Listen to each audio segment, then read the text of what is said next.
Acrópole é uma organização mundial, né? Tá no mundo Sim. inteiro, parece que a sede é na Bélgica, Sim. né? Mas o que é exatamente essa organização? Por que ela existe? Qual que é a função dela? Ela existe em função de trazer uma tônica mais prática à filosofia. Se você observar a filosofia no período clássico, as obras que ficaram desse tempo, todos são livros ensinando a arte de viver. A filosofia é como um auxiliar na arte de viver humanamente bem. Depois nós tivemos um processo de intelectualização da filosofia. E essa filosofia como arte de viver ficou um pouco para trás na história. É como se gourmetizasse a filosofia? Nós vivemos um momento de Idade Média onde a filosofia se afastou um pouco, ela teve que se fundir com a teologia, né? E depois, quando ela retorna já um pouco racionalista, uma busca de se distanciar em questões, em conceitos, em conceitualizações um pouco abstratas. E nós vivemos um momento onde as pessoas necessitam muito de respostas.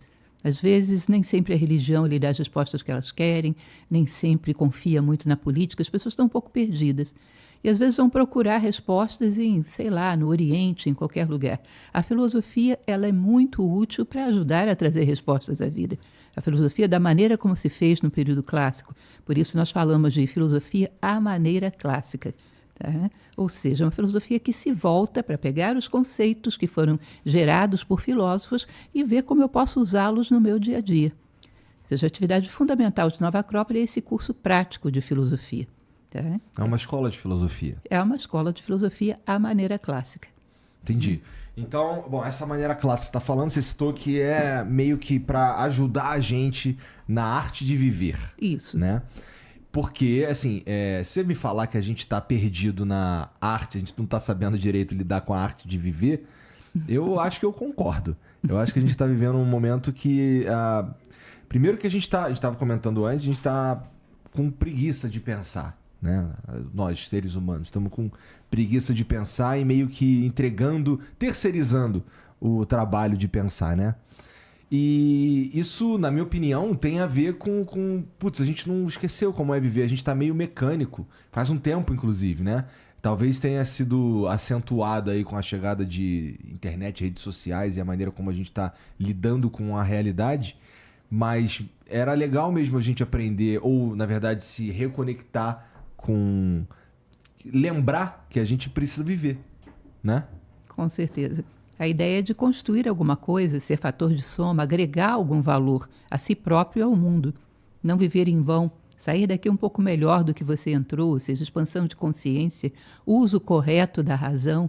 Todas essas coisas não são valores do nosso momento histórico. Portanto, não são buscadas. Às vezes se busca conhecimento muito como um acúmulo de conhecimento, um mero intelectualismo, e não como uma vivência profunda que nos ajude a sermos seres humanos melhores. Então é como se nós fôssemos Wikipédias ambulantes, né? Verdade. Carregamos muitas informações, mas temos poucas vivências. Sócrates costumava dizer, só é útil o conhecimento que nos torna melhores. E essa é uma ideia bastante prática, típica da filosofia do período clássico. Então a gente está falando de sempre... A Nova Acrópole, ela está preocupada em tornar a filosofia uma coisa mais prática mesmo. Isso. Que a gente use como uma ferramenta mesmo, no dia a dia. Exato. Se existe uma coisa que fica super gratificante para mim é quando eu recebo respostas de pessoas, olha, eu trabalho como diarista e entendo as coisas que você diz. Eu trabalho como porteira de um prédio e entendo, e uso e pratico as coisas que você diz. Porque, na verdade, nós temos que ir até o mundo da pessoa e dar sentido àquilo. Oferecer, de alguma maneira, um auxílio para que ela encontre respostas. Né? Ou seja, entrar no mundo de cada um, de maneira que seja compreensível, que possa realmente aportar algum valor. Essa é a ideia da filosofia que nós praticamos. Não precisa de um certo despertar antes para que haja essa busca pelas respostas? Sim. A gente não precisa meio que se ligar que a gente... preciso buscar uma parada aí. Não precisa desse despertar? Sim. Existe uma passagem que perguntaram a Sócrates por que ele, que era tão bom filósofo, não transformava todos os atenienses em filósofos, inclusive os políticos da época, né? Por que não os transformava todos em filósofos? Ele respondeu o seguinte, minha mãe, Fenaretes, era uma parteira. E era uma excelente parteira. Mas ela não seria capaz de dar à luz a uma mulher que não estivesse grávida. Você entende? Ou seja, a pessoa está grávido de reflexões, grávido de questionar a vida. A filosofia é daquele empurrãozinho, faz o parto. Agora, se você não está grávido, não dá para dar à luz. Cada um tem o seu momento de germinar uma insatisfação básica com uma vida muito superficial, condicionada apenas à sobrevivência confortável e prazerosa. É um momento que você esgota isso como sentido de vida e necessita de respostas maiores. Onde você iria buscar essas respostas dentro da sociedade? A filosofia se propõe exatamente a isso. Você acha que esse momento, essa gravidez de ideias, ela vem naturalmente no ser humano? Ou alguém precisa provocar isso? Ou alguma circunstância precisa provocar isso? Porque você falou, eu vivo... vamos lá. Por exemplo...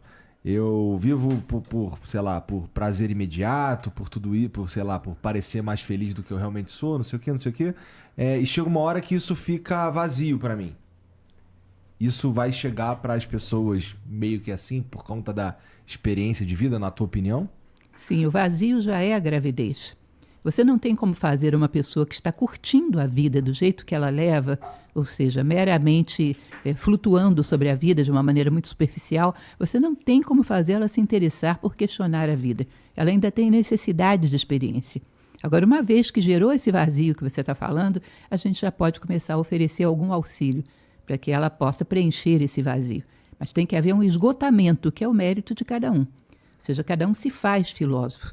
Não é uma questão de que alguém autorize ou diga fulano se tornou filósofo. As pessoas constroem dentro de si a possibilidade filosófica, quando esgotam um determinado patamar de respostas para a vida. Não é mais para mim isso. Eu preciso de coisas mais profundas. E tem muita gente assim por aí, felizmente. Podia ter mais, né? Podia. Sempre podia ter mais, claro. Esse momento chegou para você como? Na verdade, eu como adolescente, eu gostava de coisas como Khalil Gibran, Machado de Assis, e gostava, não sabia muito bem por quê, pelos questionamentos profundos que os dois fazem. Né? Machado de Assis, para mim, é um filósofo, pelo nível de questionamento dele. Quando eu encontrei Nova Acrópole, é o do... Khalil Gibran, do Profeta. Tá. Eu já os conhecia na adolescência e achava que ali tinha algo mais por trás daquilo que fazia ser tão interessante. Uhum. Eu conheci Nova Acrópole aos 24 anos. Desde os 24 anos eu pertenço a essa instituição. E foi uma filosofia que correspondia àquilo que eu esperava. Ou seja, que tem um link com a minha vida, que dá respostas práticas para a minha vida. Muitas vezes temos uma quantidade de informação muito grande. Você acumula aquela quantidade de material que tem estudado. Quando você tem uma necessidade de vida, você pensa, tem uma folha nessa pilha de papel que pode me dar alguma resposta à vida, e às vezes não encontra. Então eu procurava uma filosofia que fosse mais prática, que trouxesse realmente possibilidade da gente aprender a lidar com a vida. Porque a filosofia não diz o que você vai fazer com a vida. Ela te dá ferramentas para que você tenha um leque de possibilidades claro, para que possa escolher de maneira lúcida. Então correspondeu muito ao que eu esperava e eu, desde essa época, estou então em Nova Acrópole. E essa ajuda que a filosofia dá para a gente encontrar as respostas que a gente está buscando e tudo mais, ela permanece constante. O que eu quero dizer com isso? A sociedade, a gente evoluiu tecnologicamente pra cacete assim, nos últimos 30 anos, vai. 30 anos atrás não tinha Twitter, né? Uhum. Que é uma maneira, que é talvez uma das principais maneiras que os seres humanos se relacionam hoje em dia, né?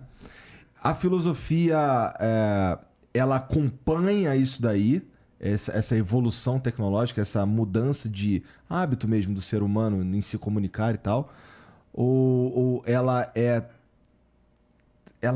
uma parada tão incrível que ela pode permanecer a mesma e ter os mesmos efeitos?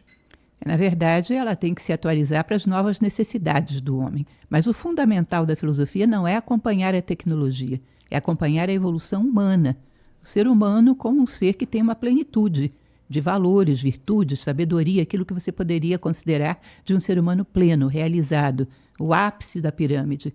e como caminhar para lá, como ser cada vez mais digno da condição humana. E isso é atemporal. E isso é atemporal. Essa é uma evolução que a filosofia acompanha passo a passo. Se você pega, por exemplo, uma pessoa que hoje maneja inteligência artificial, maneja toda essa tecnologia que você fala, e uma pessoa que lá atrás, sei lá, na Grécia, manipulava simplesmente uma carroça, coisas muito básicas. Evoluiu a máquina. Será que evoluiu o homem na mesma medida? Você pode me garantir que esse homem atual que maneja o computador tem mais equilíbrio emocional do que aquele lá atrás? Tem mais autocontrole, tem mais autoconhecimento? Às vezes não. Às vezes não. Então é uma coisa curiosa, porque nós é como se fosse um corpo que desenvolveu só um braço e o outro ficou parado. E a filosofia acompanha essa evolução humana. Aqui é o fundamental. Viemos aqui para isso. A natureza não precisa da gente para fazer outra coisa. Você parar para pensar, nós geramos máquinas super velozes. A natureza produziu um monte de planetas voando aí para tudo quanto é lado. Tá? Ela produziu a velocidade da luz. Tá? Ela não precisa da gente para fazer coisas. Ela precisa da gente para fazermos a nós mesmos. Porque aí tem uma lei, que é o livre-arbítrio, que ela não pode fazer sozinha. Tá? Então ela precisa que a gente construa nós mesmos como seres humanos. E às vezes essa tarefa fundamental a gente não faz. Aí você vai ver que por trás dos desacertos todos do mundo existe um ser humano que não está maduro, um ser humano que não é humanista, um ser humano que não tem valores. Por trás de todos os problemas do mundo existe um ser humano que não está evoluindo.